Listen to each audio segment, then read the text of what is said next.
हर हर महादेव, जय श्री कृष्णा। कैसे करा महाभारत के अर्जुन ने अप्सराओं का उद्धार। यह कथा स्कंद पुराण के कुमार खंड से ली गई है। पूर्व काल की बात है। किसी कारणवश पांडु पुत्र अर्जुन 12 वर्षों तक तीर्थ यात्रा पर निकले थे।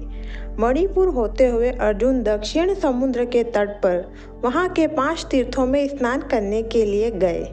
ये 5 तीर्थ वही थे जिसके भय के कारण तपस्वी लोग स्वयं छोड़ चुके थे और दूसरे लोगों को भी तीर्थ में स्नान करने को मना करते थे। पहला तीर्थ कुमारेश है, जो मुनियों को अधिक प्रिय है। दूसरा स्तंभेश्वर तीर्थ, जो सुभद्र मुनि को प्रिय है। तीसरा वक्रेश्वर तीर्थ, जो इंद्र पत्नी शची को प्रिय है। चौथा महाकालेश्वर तीर्थ और 5वां व अंतिम तीर्थ है सिद्धेश, जो महर्षि भारद्वाज को विशेष प्रिय है। कुरुश्रेष्ठ अर्जुन ने इन 5 तीर्थों का दर्शन किया जिन्हें तपस्वियों ने त्याग दिया था। वास्तव में ये 5 तीर्थ महान पुण्य के जनक थे। अर्जुन ने नारद आदि महामुनियों का दर्शन करके उनसे पूछा, महात्माओं, ये तीर्थ तो बड़े ही सुंदर और अद्भुत प्रभा से युक्त है, तो भी ब्रह्मवादी मुनियों ने सदा के लिए इनका परित्याग क्यों कर दिया है? तपस्वी बोले, अर्जुन, इस तीर्थ में 5 जलचर जीव निवास करते हैं, जो तपस्वी मुनियों को जल में खींच लेते हैं, इसलिए ये तीर्थ त्याग दिए गए हैं। यह सुनकर महाबली अर्जुन ने समुद्र के तट पर उन तीर्थों में जाने का विचार किया। तब अर्जुन से तपस्वी महात्माओं ने कहा, अर्जुन, वहाँ तुम्हें नहीं जाना चाहिए। जलचर जीव ने बहुत ही राजाओं और मुनियों को मार डाला है। तुम तो 12 वर्षों तक अनेक तीर्थों में स्नान कर चुके हो, फिर इन 5 तीर्थों में जाने से क्या लाभ? दीपक की लौ में मरने वाले पतंगों की भांति इन तीर्थ में प्राण देने के लिए ना जाओ। अर्जुन ने कहा, मुनिवरों, आप लोगों का दयालु स्वभाव है। आपने जो सारी बात बताई है वो ठीक है, पर मैं अभी सभी से कुछ कहना चाहता हूँ। जो मनुष्य धर्म आचरण की इच्छा से कहीं जाता हो, उसे मना करना महात्माओं के लिए भी उचित नहीं है। जीवन बिजली की चमक के समान है। वह यदि धर्म पालन के लिए चला भी जाता है तो इसमें क्या दोष? जिसका जीवन धर्म के काम में चला जाता है, वे ही इस पृथ्वी पर मनुष्य कहलाने के अधिकार है।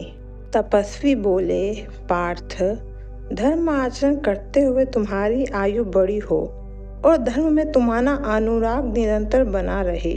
जाओ, अपना मनोरथ सिद्ध करो। मुनियों के ऐसा कहने पर अर्जुन ने सभी को प्रणाम किया और आशीर्वाद ले सुभद्र महर्षि के उत्तम तीर्थ में जाकर स्नान किया।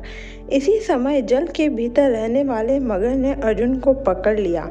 अर्जुन भी बलवानों में श्रेष्ठ थे। जैसे ही अर्जुन ने जलचर को बाहर खींचा, वैसे ही जलचर समस्त आभूषणों से युक्त कल्याणमय नारी के रूप में बदल गया। उसका रूप दिव्य और मन को मोह लेने वाला था। उस समय अर्जुन ने उससे पूछा, कल्याणी, तुम कौन हो? जल में विचरण करने वाले मगर का रूप तुम्हें कैसे मिला? ऐसा कौन सा महापाप तुमने किया है? नारी बोली, कुंती नंदन अर्जुन, मैं देवताओं के नंदन वन में निवास करने वाली अप्सरा हूँ। मेरा नाम वार्चा है। यहाँ मेरी 4 सखियाँ और है। एक दिन हमने वन में एक ब्राह्मण को एकांत में ध्यान करते हुए देखा। उनकी तपस्या के प्रभाव से सारा वन प्रकाशित हो रहा था। उन्हें देखकर उनकी तपस्या में विघ्न डालने की इच्छा से हम सभी सखियां उनके समीप गई और उन ब्राह्मण देवता को लुभाने की चेष्टा से नृत्य करने लगी। ये सब करने पर भी उन्होंने अपना मन हमारी ओर नहीं आने दिया और हमारे गलत व्यवहार से कुपित होकर हमें श्राप दे दिया। यह श्राप सुनकर हम सभी सखियां बहुत व्याकुल हो गई और हमने अपने अपराधों के लिए क्षमा याचना की। तब हम पर कृपा करके तपस्वी ने कहा, तुम सभी नारियां जल के भीतर मगर बनकर रहोगी और उसमें स्नान के लिए आने वाले पुरुषों को पकड़ोगी। कुछ वर्षों तक इस जीवन में रह लेने के बाद जब कोई श्रेष्ठ पुरुष तुम्हें जल से खींचकर स्थल पर ले जाएंगे, तब तुम अपना यह स्वरूप पुनः प्राप्त कर लोगी। तब ब्राह्मण की प्रेरणा से हम सभी सखियां दक्षिण समुद्र के इन 5 तीर्थों पर आकर रहने लगी। अर्चा की बात सुनकर अर्जुन ने बारी बारी सभी तीर्थों में स्नान किया और जलचर बनी हुई सभी अप्सराओं का कृपापूर्वक उद्धार कर दिया। वे उन्हें अनेकों अनेक आशीर्वाद देकर आकाश में उड़ गई।